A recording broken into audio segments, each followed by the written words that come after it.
Fala galera, sejam bem-vindos a mais um programa Aperte o Play. Meu nome é Lucas Ferrugem e esse é o programa semanal da Brasil Paralelo para passar algumas dicas de filme com a nossa curadoria. E é claro, como sou eu no vídeo, tem que ser a minha opinião. Eu normalmente falo de filmes no hype, clássicos que você deixou passar e coisas assim, mas dessa vez eu vou fazer um formatinho um pouco diferente. Você já deve ter visto aqui no título. Eu vou falar de 7 documentários que não são produzidos pela Brasil Paralelo, para não dizer que é jabá, e que são meus favoritos. Então, óbvio, vocês devem imaginar que eu sou suspeito para falar. Eu adoro os documentários da Brasil Paralelo. Não sou só produtor de alguns deles, mas como sou cliente também, né? Não tô só do lado de lá da mesa. Então, gosto muito mesmo. Acho que tem documentários fantásticos aí que você deve conhecer, como Pátria Educadora, Brasil Última Cruzada, A Crise dos Três Poderes, Guerra do Imaginário, enfim, são muitos, vocês estão careca de saber. E quem quiser saber mais, clica no link da descrição ou usa o QR Code na tela e vai conhecer o nosso stream. Lá você pode conhecer tudo, Entre Lobos e tudo mais, tá? Como o objetivo hoje não é fazer jabá, eu quero falar de 7 documentários produzidos por outras empresas, distribuídos por outros streamings, que estão entre os meus favoritos, tá? Em 7º lugar, eu vou colocar um documentário recente chamado Navalny, que inclusive está concorrendo ao Oscar agora, que é um documentário que tá na Amazon Prime e mostra basicamente a vida do principal opositor de Vladimir Putin na Rússia.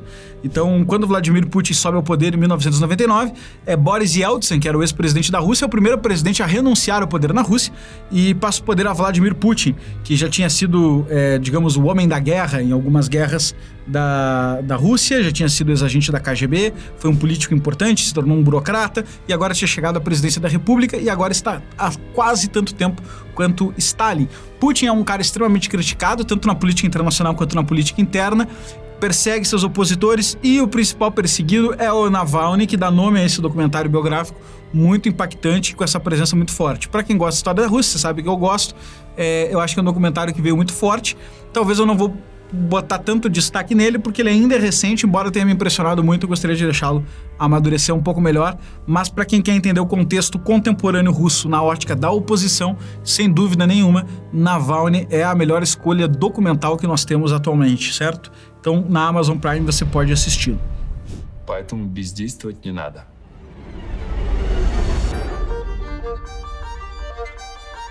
O 6º lugar que eu quero recomendar, lembrando que não é bem um ranking, é um documentário chamado One Child Nation, na Amazon Prime também. One Child Nation fala da política do filho único na China.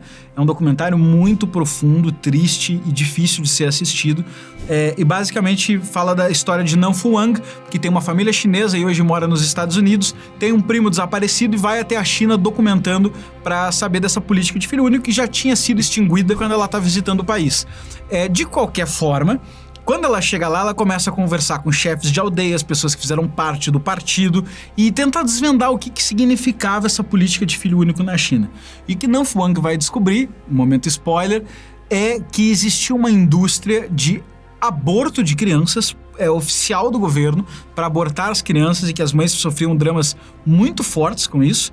E também, além de essa indústria do aborto, existia uma indústria de tráfico infantil, principalmente daqueles que eram o segundo filho, porque era ilegal ter segundo filho, as pessoas que tinham segundo filho acabavam doando ou vendendo eles para traficantes, né? E muitas vezes essas pessoas eram conchavadas com o governo, e isso aparece toda essa investigação no filme One Child Nation, e mostra até como a população adquiriu um razoável grau de aceitação da política ao longo dos anos para fazer controle demográfico, né? Para as pessoas, para a população não explodir. Mas os dramas familiares que são postos nesse documentário e a radicalidade dessa política pública são muito intensas. Então eu acho que esse é um documentário forte, com uma história triste e difícil, mas que você vê através dos depoimentos de pessoas que eram envolvidas com a aplicação dessa política, de mães que foram vítimas desse sistema, de pessoas que estão vendo isso aí da ótica externa, estrangeira, e como cidadãos enxergam tudo isso que aconteceu na China. Uma coisa muito profunda para entendermos como a sociedade pode ser moldada por culturas totalitárias a ponto de a gente matar o nosso segundo filho, né? Seja ele depois de ter nascido ou antes de ter nascido. Então é um filme muito forte, mas que eu recomendo porque é um documentário que retrata uma realidade muito difícil. Most people in China really thought it was worth the sacrifices each family made.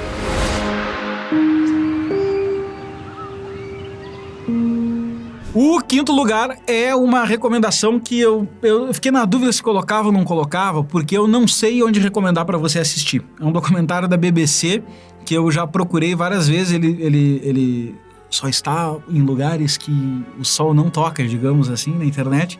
Mas o ponto é que não sei onde assistir, saiu de todos os streamings. O nome do documentário é The Hunt, A Caçada. Esse documentário é uma série documental com vários episódios. E, cara, que trabalho magnífico. Se os dois primeiros são pra quem gosta de política, esse é pra quem gosta de natureza. Mas não é pra quem gosta de qualquer natureza. Certamente você já viu um monte de documentário de bicho, de animal, de caçada, de não sei o que, etc e tal. O Discovery Channel fez sua fama, BBC, National Geographic Channel, em cima dessas coisas. Mas o The Hunt, ele é um trabalho de muitos anos, que tem um make-off incrível disponível no YouTube, inclusive, que os caras foram pra tudo que era lugar do mundo, pegaram diferentes faunas. Cada episódio vai focado no habitat, e esse habitat persegue determinado conjunto de animais, e esse conjunto de animais o narrador dá uma certa personalidade, os caras acompanham e tentam entender quais são os desafios daquilo. Cara, e pegam imagem a 60 FPS, eles pegam imagem com teleobjetiva, é um negócio animal, parece que você tá vivendo uma história dramática entre aqueles personagens, que são na verdade os animais caçando. E eu acho que esses documentários sempre têm a oportunidade de nos apresentar, claro que a gente já tem um viés de interpretar dessa forma, não importa, o aprendizado é esse, o que em nós é instinto e o que é razão, porque tem muita coisa que os animais fazem que nos parecem muito semelhantes às coisas que nós fazemos na nossa vida, naquela dinâmica de sobrevivência deles.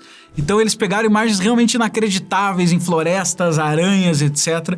E você fica encantado com aquela natureza e também aprende muito, porque o instinto animal é um troço fantástico e seria muito difícil depois de ver isso aí argumentar que ele não está presente em nós em alguma medida, por mais viés que a gente assista, tá?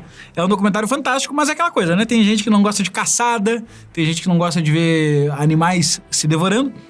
Aí nesse caso eu recomendo fazer um esforço, porque eu já vi gente que não gosta e gostou, mas saiba que tem é sobre isso o documentário, né? Então vai ter bastante. É muito, muito bom. Pena que eu não sei onde achar, mas é da BBC, certo? Finally, it gets away.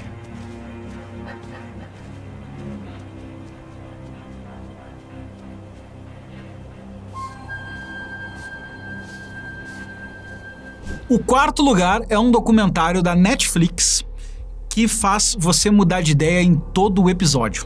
Esse documentário é chamado The Devil's Next Door, né? O demônio mora ao lado, o demônio da porta ao lado na prática. É um documentário que conta a história de um senhor que morava numa pacata cidade americana com sua família de duas filhas e tudo certo, tudo muito comum e tal. E lá, bem no finalzinho da vida, quando ele tá naqueles jardins e tal, ele é acusado de ser um chefe de campo de concentração durante a Segunda Guerra Mundial, conhecido como Ivan o Terrível. E ele recebe essa acusação e simplesmente todo mundo fica em choque, porque o cara que traz essa acusação faz ela de uma forma razoavelmente embasada, mas aquilo não comporta em nada com a personalidade do cara. E você fica totalmente convicto de que é uma acusação absurda. E o legal desse documentário é que eles conseguiram entrevistar advogados de ambos os lados, ou seja, o advogado do acusado está nessa história e o advogado dos acusadores também está, as comunidades judaicas que participaram dos julgamentos, comunidades policiais que fizeram investigação, parentes do acusado. Então os depoimentos são muito vivos de pessoas muito próximas. De qualquer forma, qual é a graça? É que no final do primeiro episódio você olha e fala: mas tem uma chance imensa desse cara ser quem estão dizendo que ele é. E como eles têm acesso, e acho que esse é o que torna o documentário fantástico, não só esses depoimentos, mas as imagens do julgamento na íntegra, o caso escala e vai para um julgamento muito incisivo, esse julgamento na íntegra faz você acompanhar o caso de uma forma incrível e ir destacando pontos de maior ou menor relevância, e conforme eles mudam o ângulo desses fatos e a defesa e a acusação apresentam coisas, você muda de ideia a respeito dele ser ou não ser aquele chefe de concentração que supostamente teria fugido para os Estados Unidos com documentação falsa. É um dos documentários que mais trabalha a narrativa que eu conheço. É um roteiro fantástico, uma montagem assim, ó, impecável, que faz você de fato mudar de ideia. Pelo menos eu mudei, e todo mundo que eu recomendei assistiu também mudou. Mudar de ideia conforme o minuto que você está do documentário. E apresentou outros argumentos, você muda de ideia. Então eles fizeram muito bem essa montagem, você fica tão tonto quanto um juiz tentando julgar o caso. Além da história ser fantástica, mostrando o quanto o ser humano pode mentir e manipular e isso de todas as formas no documentário, né? Todas as células que estão participando da história fazem isso. É um troço realmente fantástico. Recomendo que vocês assistam, tá na Netflix. Or a victim of wrong identity. My deepest fear is that I think he can be anybody. Mas antes de continuar o programa, eu vou trazer o melhor jabá que eu já trouxe aqui. E esse jabá é o seguinte: nós temos uma promoção inédita de Black Friday, algo que nós nunca vimos antes, que é o seguinte: você se torna membro da Brasil Paralelo hoje na assinatura vitalícia. Se você já é membro, pode comprar essa assinatura também e nunca mais vai renovar o seu plano. O que eu quero dizer com isso? Você vai ter acesso para sempre a Brasil Paralelo, a tudo aquilo que nós produzimos para nossa assinatura, filmes com curadoria a dedo, análises de filmes, e-books, artigos, documentários, mais de 100 documentários originais, lançamentos frequentes, programação diária, tudo isso num único plano que você vai pagar uma vez só e nunca mais vai precisar renovar. Então, você vai, além de economizar muito dinheiro, garantir a sua lealdade e fidelidade conosco, sem precisar se preocupar com a renovação do ano que vem. Para fazer parte dessa promoção que é por tempo limitadíssimo, nunca fizemos antes e não pretendemos fazer nem ano que vem, você clica no link da descrição ou usa o QR Code aqui na tela para se tornar um membro vitalício BP, promoção exclusiva dessa Black Friday. Eu conto com você. O terceiro documentário que eu quero recomendar, eu volto pra política, mas agora falando muito pouco de política, embora o background do assunto seja este. É Cuba e o Cameraman. Também tá na Netflix, é um documentário de 3 episódios que conta, acho que esse começa a entrar no hall de grandes documentários, porque quem teria paciência ou dedicação pra fazer o trabalho que esse cara fez? Esse cara basicamente é um americano, aparentemente entusiasta de Cuba, mas ele não deixa que o fato de ser entusiasta de Cuba contamine a percepção dele. É um documentário muito isento, muito equilibrado e também não faz com que ele fique militando contra Cuba. Apresenta-se realmente como um documentarista querendo registrar histórias. E ele vai para Cuba como entusiasta há 40 anos. Basicamente, toda a década, de 5 em 5 anos, ele foi vindo até 2000 e pouco. Indo a Cuba, de 5 em 5 ou de 10 em 10 anos, não lembro exatamente, ele voltava lá, só que o que transformou a jornada, a grande sacada, a descoberta da coisa, foi que ele escolheu visitar as mesmas famílias quando ele voltava.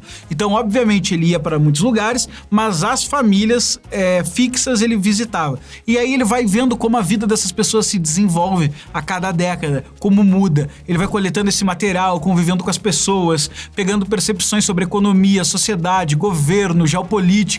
É muito vivo e interessante esse relato. E o fato dele ter mantido essa disciplina ao longo das décadas fez com que o material que nós encontrássemos lá fosse extremamente inédito, vivo e com essa imparcialidade que eu acho que acabou tornando o material muito forte, né? Inclusive ele conseguiu filmar nesse documentário viagens com Fidel Castro. Fidel Castro ficou sabendo que ele era um americano que fazia isso e quando Fidel Castro foi à ONU, deu uma carona pra ele no jatinho de volta pros Estados Unidos e ele filma isso e mesmo nessa situação com o Fidel, você vê que ele mantém uma certa parcimônia e equidistância de imparcialidade para avaliar uma situação tão difícil quanto aquela. O que é bem complexo, mas eu acho que o documentário cumpre seu papel em mostrar as matizes humanas, os diferentes tons de cinza nas dificuldades humanas enfrentadas numa situação tão difícil quanto a cubana. Então é um documentário que eu acho excelente, recomendo que você assista, está disponível na Netflix e eu acho um dos melhores documentários atualmente.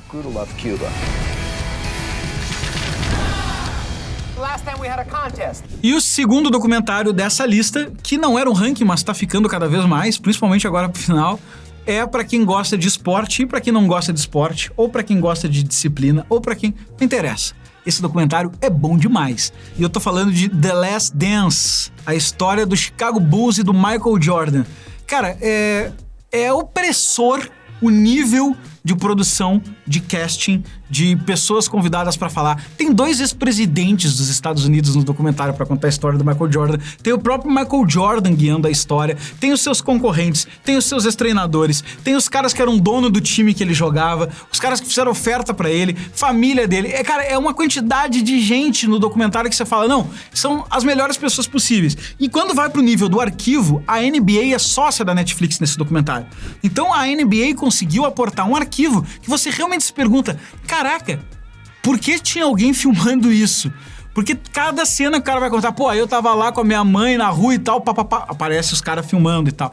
Então dá pra ver que foi um atleta que teve uma cobertura imensa, né, ao longo da história dos Estados Unidos. Muitos disputam o fato dele ter sido o maior atleta da história. Michael Jordan ganhou 5 campeonatos da NBA através do Chicago Bulls e realmente foi um dos maiores atletas, provavelmente o maior atleta do basquete, junto com Magic Johnson e outros players, mas talvez um dos maiores atletas da história, né? Então, é incrível isso, mas eu acho que o que é mais impressionante no documentário, além dessa produção toda, é o roteiro emocionante e o aspecto humano de alguém que definiu uma visão tão audaciosa e tão desafiadora logo no começo da trajetória e falou, botou na cabeça, eu vou ser o melhor do mundo, eu serei o melhor de todos. E botou uma visão muito audaciosa para quem inclusive tinha sido reprovado no teste de basquete da escola, do ensino médio. E ele foi reprovado lá, mas deu a volta por cima, treinou, apoio da família, a família extremamente estruturada no sentido de fornecer apoio para ele e trouxe a sua carreira até se tornar um dos melhores atletas da história, um famoso ator de cinema, tem um negócio bilionário com a Nike, né? Os tênis Air Jordan são um negócio e basicamente é um troço fantástico, ele conseguiu sucesso em muitas áreas da vida.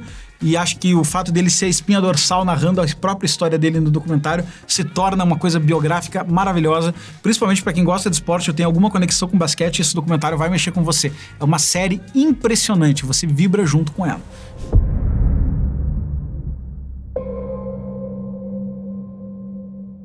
E o primeiro lugar dessa lista não podia ser outro. Eu confesso que eu escolho esse primeiro lugar pela surpresa que essa história traz. E pela dificuldade técnica de adquiri-la em um documentário. Ele, de fato, é o maior documentário que eu conheço. E eu tô falando de Icarus. Icarus conta a história de um documentarista que tropeçou numa mina de diamante e soube aproveitá-la. Qual é a história de Icarus? Icarus é o documentário mais caro já vendido na história, foi vendido pra Netflix, ganhou o Oscar de melhor documentário e o cara tropeçou numa mina de diamante, mas teve coragem. Explico. Ele era um ciclista que viu um escândalo no Tour de France de um ciclista que caiu no antidoping. Na verdade, ele confessou que tinha usado drogas anabolizantes para melhorar a performance de atleta e tinha driblado o antidoping. E aí esse cara, que era ciclista também, falou, eu vou emular esse negócio através da direção de um documentário. E aí eu vou emular isso aí e vou ver como faz para fugir do antidoping. E aí, basicamente, é um documentário sobre ciclismo, ou seja, você não tá muito afim de ver, né? Não é um troço que você tá empolgado. Só que não é por isso que ele virou o documentário mais caro da história, nem essa mina de diamante. O que acontece é que para conseguir driblar o antidoping e fazer esse documentário, ele precisou entrar em contato com um médico especialista em driblar antidoping. E ele entrou em contato via call, videoconferência, com um russo. E em determinado momento, a Rússia em ebulição, Vladimir Putin, etc., o russo não sabe que está sendo gravado para um documentário, o russo acha que está monitorando um atleta, então eles têm ali sempre uma câmera meio escondida, enquanto eles fazem o Skype e conversam por computador. E no meio, exatamente no meio, se você não quiser spoiler, para aqui, vai lá descobrir um documentário, mas eu acho que sem saber disso, eu não teria visto esse documentário. No meio, exatamente no meio, o russo olha para ele e fala assim, ó, Vladimir Putin está prestes a me matar, eu preciso de ajuda. E as pessoas na volta dele começam a morrer. O cara, como assim ele tá prestes a te matar? Mas tu é só um personal trainer, o que tá acontecendo? Ele fala, não, eu sou o homem responsável por fazer o antidoping dos atletas olímpicos. E eu dopo esses atletas olímpicos para eles ganharem as competições olímpicas, em nome da Rússia, por motivo de geopolítica. Cara, o cara toma um susto, óbvio, mas ele toma uma decisão de coragem. E aí que eu digo, não adianta só tropeçar numa mina de diamante, tem que saber aproveitar. Ele fala pro russo, então foge aqui pra casa. E o cara vai pra casa dele e o documentário muda de clima, mas exatamente no meio do documentário muda de clima. O documentário tem 2 horas, em 1 hora essa contextualização e aí, pum, no meio do documentário acontece isso. Muda de clima num nível absurdo, porque chega um russo na casa do cara, ele revela que tá fazendo documentário, bota a câmera do lado e começa agora um interrogatório e fala... Vladimir Putin tinha consciência de que você faz isso? Sim. E o cara começa a confessar os negócios. E a partir de então eles começam a levar isso para New York Times. Enfim, toda essa história vai se desenrolar imensamente, ganhar um tom político internacional. E você não tem noção, mas isso eu dou certeza, eu não vou dar spoiler aqui porque pra mim é a melhor parte do filme, quando ele começa a explicar como funcionava para que toda a seleção da Rússia driblasse o antidoping das Olimpíadas. E eles explicam o tamanho, a gigantesca falcatrua que a KGB, a atual FSD, faz para conseguir fazer isso. E aqui isso é a prova viva de que, por maior a teoria da conspiração que a população crie, nunca vai estar à altura da conspiração que de fato esses caras fazem. Porque o que os caras fizeram para driblar o antidoping é algo totalmente inacreditável. E Icarus se destaca, na minha opinião, como o documentário que consegue de fato capturar. Porque mostra eles no New York Times, mostra eles fazendo esses interrogatórios, mostra o Vladimir Putin dando manifestação pública nessa época. Tudo isso de forma inacreditável. O cara realmente tropeçou numa mina de diamante. É muito raro ver um filme que registra tudo isso de forma em tempo real e aproveitado tão bem e montado de forma tão boa. E tem esse plot twist no meio digna de um dos melhores plot twists de filme, só que é um documentário. Por esses aspectos técnicos e pela história extremamente cabeluda, Icarus ganha o primeiro lugar da lista e eu recomendo que você assista na Netflix.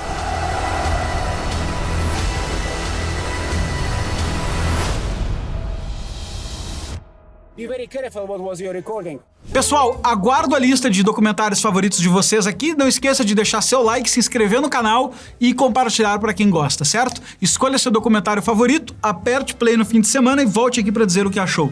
Obrigado e até a próxima.